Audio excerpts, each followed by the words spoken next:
Hi friends, ಎಲ್ಲರೂ ಹೇಗಿದ್ದಾರೆ? ಎಲ್ಲರೂ ಚೆನ್ನಾಗಿದ್ದಾರೆ ಅಂತ ಭಾವಿಸ್ತೀನಿ. ನಾನು ಕೂಡ ತುಂಬ ಚೆನ್ನಾಗಿದ್ದೀನಿ. ಇವತ್ತು ಬೆಳಗ್ಗೆ ಒಂದು ಲೋಟ ಬಿಸಿನೀರು ಕುಡಿದ ನಂತರ ತಿಂಡಿ ಮಾಡೋಣ ಅಂತ ಬಿಸಿನೀರು ಕುಡಿತಾ ಇದ್ದೀನಿ. ಅಕ್ಕಿ ತರಿ ಎಲ್ಲ ರೆಡಿ ಮಾಡಿ ಇಟ್ಕೊಂಡಿದ್ದೆ. ಹಂಗಾಗಿ ಅಕ್ಕಿ ನುಚ್ಚಿನ ಕಟ್ ಮಾಡೋಣ ಅಂತ ಒಂದು ಪಾತ್ರೆಗೆ 5 ಗ್ಲಾಸಷ್ಟು ನೀರು ಹಾಕಿ ನಂತರ ಒಂದು ಸೈಡ್ನಲ್ಲಿ ಕಾಫಿ ಮಾಡ್ತಾ ಇದ್ದೆ. ಕಾಫಿ ಮತ್ತು ಹಾಲೆಲ್ಲ ಮಕ್ಕಳಿಗೆ ಬಿಸಿ ಮಾಡ್ಕೊಳ್ಳೋಷ್ಟೊತ್ತಿಗೆ ನಾನು ನೀರು ಇಟ್ಟಿದ್ನಲ್ಲ, ಅದು ಕೂಡ ಚೆನ್ನಾಗಿ ಕುದೀತಾ ಇದೆ. ಇದಕ್ಕೆ ಅರ್ಧ ಸ್ಪೂನಷ್ಟು ಜೀರಿಗೆ ಮತ್ತು 2 ಸ್ಪೂನಷ್ಟು ಕಡಲೆಬೇಳೆ ಹಾಗೂ ರುಚಿಗೆ ತಕ್ಕಷ್ಟು ಉಪ್ಪು ಹಾಕಿ ಚೆನ್ನಾಗಿ ಕುದೀತಾ ಇರ್ಬೇಕಾದ್ರೆ 2.5 ಗ್ಲಾಸಷ್ಟು ಅಕ್ಕಿ ತರಿ ಹಾಕೊತಾ ಇದ್ದೀನಿ. ಅಕ್ಕಿನ ತೊಳೆದು ಒಣಗಿಸಿ ನಂತರ ಚೆನ್ನಾಗಿ ಒಣಗಿದ ನಂತರ ಮಿಕ್ಸಿ ಜಾರ್ನಲ್ಲಿ ರವೆಗಿನ ಸ್ವಲ್ಪ ದಪ್ಪ ಹಾಕಿ ಗ್ರೈಂಡ್ ಮಾಡಿಕೊಂಡ್ರೆ ಅಕ್ಕಿ ತರಿ ರೆಡಿ ಆಗುತ್ತೆ. ನೀವು ರೆಡಿ ಮಾಡಿ ಇಟ್ಕೊಂಡ್ರೆ ಯಾವಾಗ ಬೇಕಾದ್ರೆ ಈ ರೀತಿ ತಿಂಡಿ ಮಾಡ್ಕೊಬೋದು. ನೋಡಿ, ಈ ರೀತಿ ಸ್ಟವ್ನ ಲೋ ಫ್ಲೇಮ್ನಲ್ಲಿ ಇಟ್ಕೊಂಡು ತಿರುಗಿಸ್ತಾ ಇದೆ, ಈ ರೀತಿ ಗಟ್ಟಿ ಆಗ್ತಾ ಬರುತ್ತೆ. ಈ ರೀತಿ ಮುಟ್ಟು ನೋಡಿದ್ರೆ ನಿಮಗೆ ಹಿಟ್ಟು ಬೆಂದಿದೆಯಲ್ವ ಅಂತ ಗೊತ್ತಾಗುತ್ತೆ.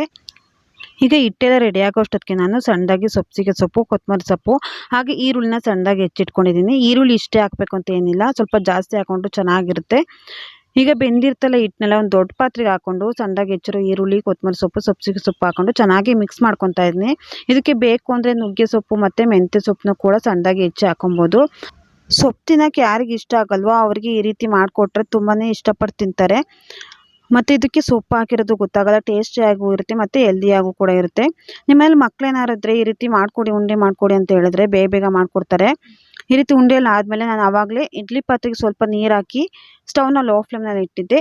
ಈಗ ಉಂಡೆ ಎಲ್ಲ ಆದಮೇಲೆ ಸ್ಟವ್ನ ಹೈ ಫ್ಲೇಮ್ನಲ್ಲಿ ಇಟ್ಕೊಂಡು ಒಂದ್ರ ಮೇಲೆ ಒಂದು ಈ ರೀತಿ ಉಂಡೆ ಇಟ್ಟು ಮುಚ್ಚಳ ಮುಚ್ಚಿ ಒಂದು 15ರಿಂದ 20 ನಿಮಿಷ ಬೇಯಿಸ್ಕೊಂಡ್ರೆ ಅಕ್ಕಿ ತರಿ ಕಡುಬು ರೆಡಿ ಆಗುತ್ತೆ. ನನ್ನ ಮಗಳು ಕಾಲೇಜಿಗೆ ಹೋಗೋಕ್ಕೆ ಯಾವ ಡ್ರೆಸ್ ಹಾಕೊಂಡು ಹೋಗೋ ಅಂತ ಕೇಳ್ತಾ ಇದ್ಲಿ. ಇವತ್ತು ಕಾಲೇಜ್ನಲ್ಲಿ ಸಿಂಗಲ್ ಪೇರೆಂಟ್ಸ್ ಮಕ್ಳು ಇರ್ತಾರಲ್ಲ, ಅವ್ರಿಗೆಲ್ಲ 2,2 ಸಾವಿರ ಕೊಡ್ತಾರಂತೆ. ಹಂಗಾಗಿ ಫಂಕ್ಷನ್ ಇದೆ, ಬೇಗ ಹೋಗ್ಬೇಕು ಅಂತ ರೆಡಿ ಆಗ್ತಾ ಇದ್ಲು.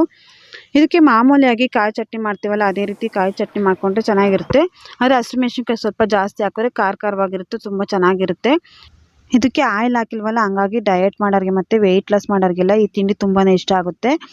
ತಿಂಡಿ ಎಲ್ಲ ರೆಡಿ ಆದಮೇಲೆ ನೋಡಿ, ಈ ರೀತಿ 20 ನಿಮಿಷ ಆದಮೇಲೆ ಈ ರೀತಿ ಬೆಂದಿರುತ್ತೆ. ತುಂಬ ತಿಂಡಿ ಬಿಸಿ ಇದ್ದಿದ್ದರಿಂದ ಒಂದು ಸ್ಪೂನಲ್ಲಿ ನಾನು ನನ್ನ ಮಗಳಿಗೆ ತಟ್ಟೆಗೆ ಹಾಕ್ಕೊಡ್ತಾ ಇದ್ದೀನಿ.